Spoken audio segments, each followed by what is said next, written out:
नमस्कार शेतकरी मित्रांनो, आज दिनांक 28 मार्च. तर आज आपण कोणत्या बाजार समितीमध्ये हरभऱ्याला किती भाव मिळाला आहे ते या व्हिडिओमध्ये जाणून घेऊया. हे आत्ताच अपडेट झालेले ताजे बाजारभाव आहेत. चला तर मग व्हिडिओला सुरुवात करूया. सर्वात पहिली बाजार समिती आहे दिग्रस. आवक आहे 105 क्विंटलची. किमान दर 5275, कमाल दर 5345 आणि सर्वसाधारण दर 5310. पुढील बाजार समिती आहे तुळजापूर. आवक आहे 50 क्विंटलची. किमान दर 5400, कमाल दर 5400 आणि सर्वसाधारण दर पण 5400. पुढील बाजार समिती आहे हिंगोली खानेगाव नाका. आवक आहे 70 क्विंटलची. किमान दर 5200, कमाल दर 5400 आणि सर्वसाधारण दर 5300.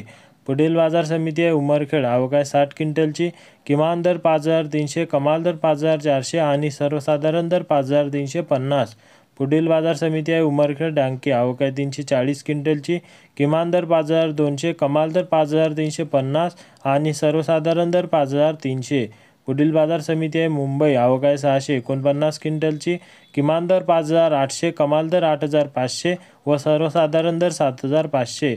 पुढील बाजार समिती आहे देऊळगाव राजा. आवक आहे 15 क्विंटलची. किमान दर 4800, कमाल दर 5125 व सर्वसाधारण दर 5000. तर शेतकरी मित्रांनो, असे डेली बाजारभाव जाणून घेण्यासाठी चॅनलला सबस्क्राईब करा व व्हिडिओला लाईक करा.